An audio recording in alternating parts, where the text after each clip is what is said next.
सरकार पूरी निगाह रख रही है। जो प्रायोरिटी सेक्टर्स हैं उन पे किसी तरह भी कोई दबाव ना आए, उस पर किसी तरह की कोई कमी ना हो, ये मेरा ऐसा। अभी लगा दिया ना एसेंशियल कमोडिटीज एक्ट, उसको इन प्लेस, और तो उसको आप एस्मा और एसेंशियल कमोडिटीज एक्ट में फ़र्क है।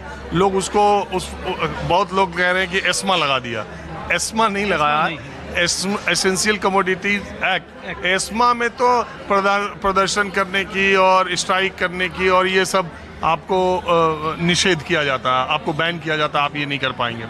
इसमें ये होता है कि एसेंशियल कमोडिटीज़ जो है उसमें प्रायोरिटी सेक्टर सेट किए जाते हैं कि पहले आप इसकी सप्लाई सुनिश्चित करेंगे, पहले इसकी करेंगे, पहले इसकी करेंगे, फिर इसकी करेंगे। इसीलिए मैंने कहा कि सरकार इस चीज़ का ध्यान कर रही है।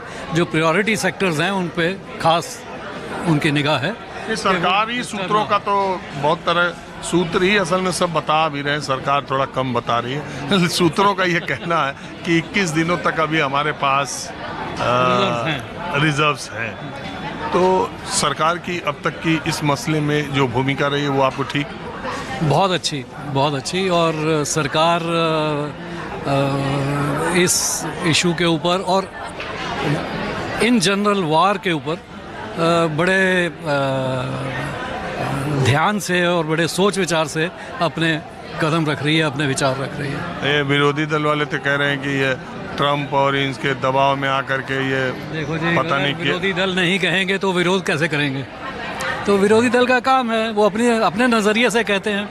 पर मेरा जहाँ तक ख्याल है कि जनरल मासेस ये समझती है कि सरकार बड़े सुलझे हुए कदम उठा रही है। तो अभी सूत्रों के मुताबिक खबर आई है कि प्रधानमंत्री ने अपनी कैबिनेट मीटिंग में अपने मंत्रियों से कहा है कि जरूरी चीज़ों के लिए आम आदमी को किसी तरह की परेशानी ना आए, इसका आप अपने अपने विभागों के जरिए ख्याल रखिए। सूत्रों के मुताबिक ये भी जानकारी आई है कि होटल एसोसिएशन, आपने देखा होगा बेंगलुरु में, वहाँ के होटल एसोसिएशन ने लिखा था कि जिस तरीके से व्यावसायिक जो रसोई गैस है उसकी बाधित है सप्लाई, उसकी वजह से वहाँ के रेस्टोरेंट्स को प्रॉब्लम आ रही है। देश के जो ऑल इंडिया रेस्टोरेंट्स एसोसिएशन के लोग हैं उन लोगों ने भी कहा था कि अगर इसी तरह सप्लाई रहेगी तो होटल चलाने को दिक्कत होगी। सरकार ने सारी जो ऑयल कंपनीज़ हैं उनके लोगों से कहा है कि आप रेस्टोरेंट एसोसिएशंस के साथ बातचीत करें और उनको किसी तरह की कोई दिक्कत ना आ पाए, ये देखा जाए।